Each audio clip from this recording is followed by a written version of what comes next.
एक घने जंगल में टुन्नी और टुनटुनी नाम की दो बहनें रहा करती थी। बड़ी बहन टुनटुनी अक्सर अमीर बनने के सपने देखा करती थी। एक दिन, अरे टुनटुनी दीदी, तुम बैठकर क्या सोच रही हो?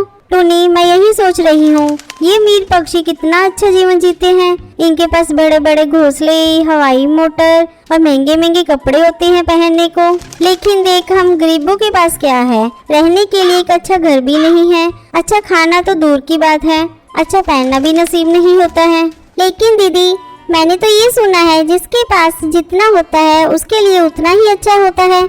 फिर अमीरों के बारे में सोच सोच कर दुखी होने से क्या फायदा? अपने पास जो है बहुत है, ज्यादा सपने मत देखा करो दीदी।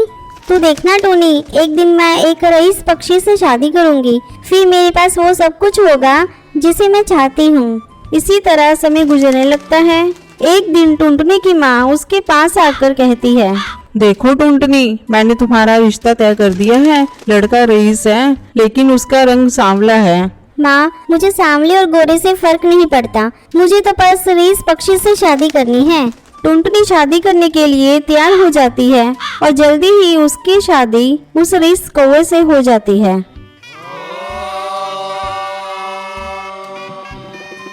सर्वमंगलमांगल्ये शिवे सर्वार्थसाधिके।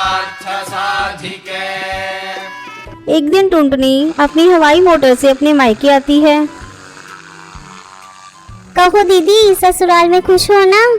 हाँ हाँ टुनटुनी, मैं अपने ससुराल में बहुत खुश हूँ। मेरे ससुराल में बहुत पैसा है। देख, मैं कितनी महंगी हवाई मोटर में आई हूँ। अब इधर उधर जाने के लिए मुझे उड़ना भी नहीं पड़ता। तू भी किसी रईस से शादी कर ले और मजे से जिंदगी गुजार।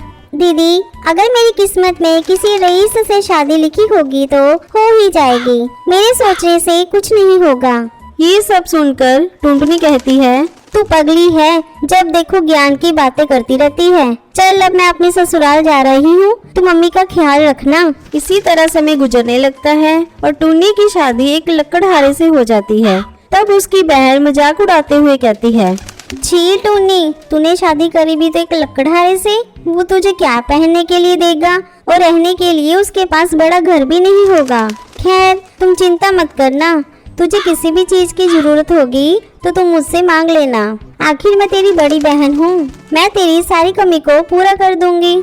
दीदी, आपने मेरे बारे में सोचा, मेरे लिए इतना ही बहुत है। लेकिन मेरे पति जो भी कमाते हैं, मैं उसी में बहुत खुश हूँ। वो सब तो ठीक है टोनी, लेकिन तुझे कभी भी किसी चीज की जरूरत पड़े तो तुम मेरे पास आ जाना।